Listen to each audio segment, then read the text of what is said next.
Welcome back to my channel. This is Prepping by Faith, and today we're going to be talking about brain implants and what could go wrong. So, I came across this article from the World Economic Forum. Big surprise, right? And I did go ahead and also find this little mini video. I'm going to start with that, and we're going to play parts of that, and I'm going to let you know what is going on right now. This is from a company called IMEC. This is something they're spotlighting on this particular article on their page. And it says, how do we build an ethical framework for a technologically augmented society? So we are going to go ahead and hit the play button on this real quick for you guys so you can see what is going on.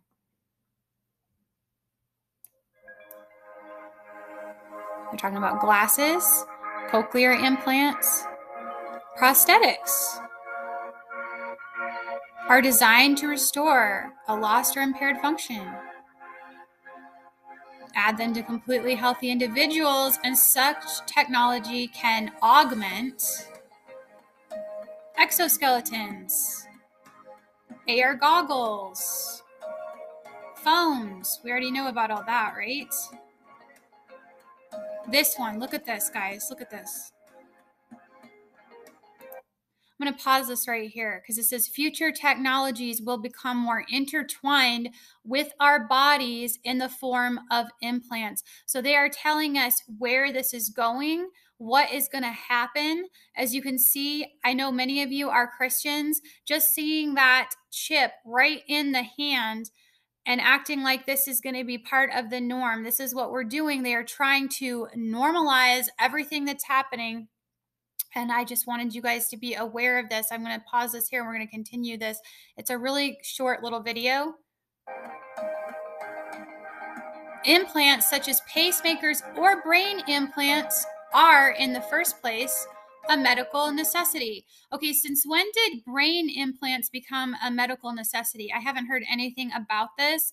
If you guys want to share anything you've heard regarding that, but I mean, now we're going to equate a pacemaker to a brain implant, which is not the same thing at all, because as we know, our brain is the whole entire control center for our bodies, right? But will implants find their way in other aspects of daily life and become more commonplace? A translation chip for dyslexia, something to counter Parkinson's or Alzheimer's? Or what about a chip that can detect traces of nuts for those with an allergy? One thing is clear: technology will not be the limiting factor.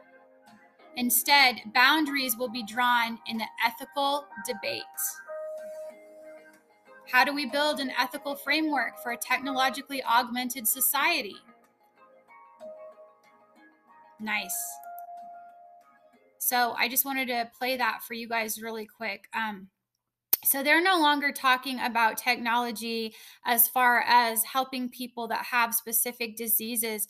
They're talking about augmenting people to the point of it becoming a commonplace situation. It's part of the norm. I would say the new normal, right? This is what we keep hearing about, the new normal.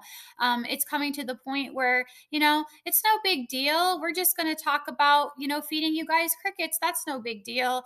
We're just going to track you and trace you. That's no big deal. We don't need to worry about that. But now we don't even want to just put chips inside of your hand. We want to wire it up to your brain. And that's no big deal either, because it's actually going to enhance your functions. It's going to make your life better. It's going to cause you to essentially become superhuman, right? That's what they're trying to sell it as. And I think we all know that this is a very dangerous situation that we're headed into.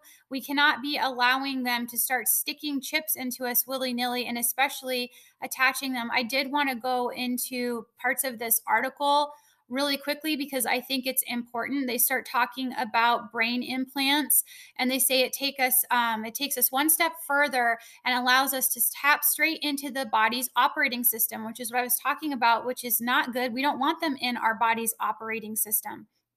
And they mention brain interface using neural probes to mitigate symptoms of epilepsy, Parkinson's disease, or depression.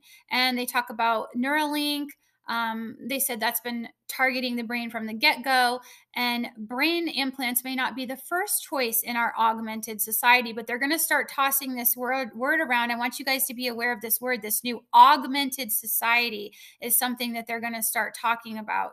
Now they're talking about things like an indispensable wearable device may be implanted under the skin as a first approach or in the belly if needed. So they use situations like we could go ahead and put them in areas of the pelvic region to help stop incontinence. And, that's going to be more convenient than having to wear, incontinence pads. Okay, so we're just going to keep pushing this further and further until they invade our bodies to the point where we've crossed a line. And I think we can all see that coming. I think we saw a lot of that language when we had the situation in 2020 with the lockdowns, and then they came out with this new tech in the form of these jabs, and they're forcing those on people. And so at what point are we no longer going to be able to participate in society if we do not accept this and go along with this as well, right? So that they can. Now this one's interesting. So electrical stimulation of the vagus nerve, the superhighway that originates in the brain, is rumored to be a miracle therapy for treatment resistant depression.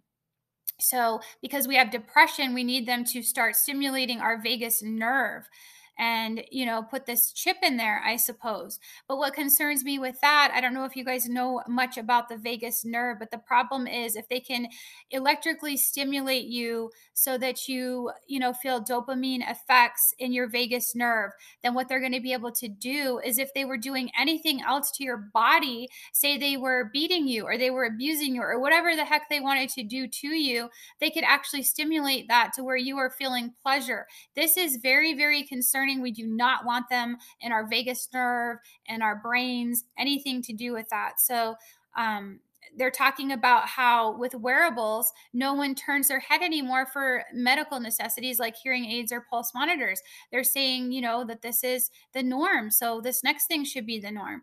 They say we may wish to give dyslexic children new opportunities through implants that translate in real time. So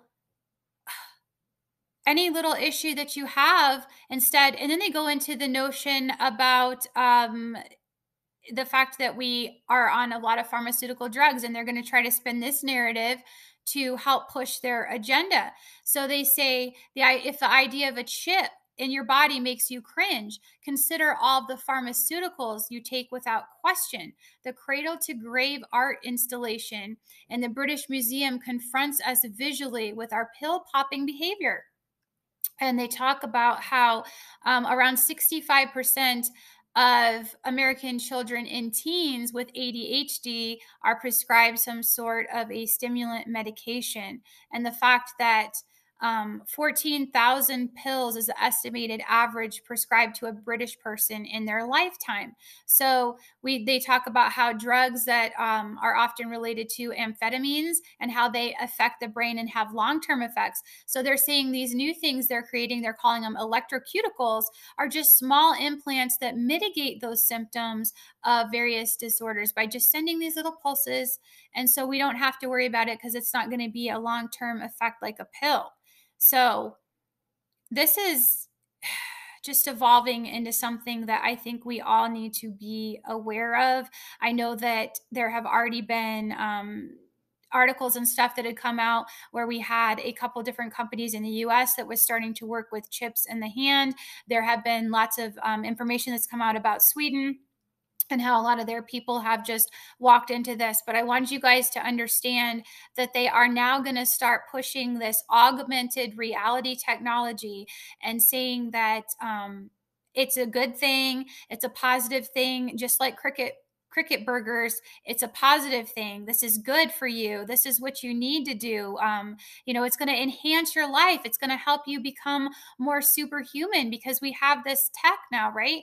And then they say stuff like, when do we enter the gray zone? And they say that ethics will advise us. Well, whose ethics? Because as we know, none of these people have had any ethics since the beginning. We've got the people at the helm like Billy Goat and Klaus Schwab and all of these other ones, and we know that they don't really have any ethics. Their end goal is depopulation and further control, and that's what they're going to use this for. And so if we allow them to get their hands on this sort of thing and start making it commonplace, we're going to be entering, a level of society that we wish not to be a part of at all anymore. So I think that's very important that we continue to shed light on these types of things that are coming out so that everybody is aware of them, and we understand the need to continue pushing forward with the notion of establishing our own communities and really focusing in on what those are going to look like if we do not want to be a part of this society that they are going to continue to create. And listening to that verbiage about augmented means changed. It means, different. It means not the same. Augmented reality is an altered reality, right? And so I don't know about you guys, but I don't want them inside of my brain altering anything or my perception of what the real world is around me, because now they have access to change anything that they want to, any perception that I have, any sense that I have. Any of my senses may not even be functioning the way that I think they are. They could just be stimulating different things and causing me to think that I'm experiencing things I'm not.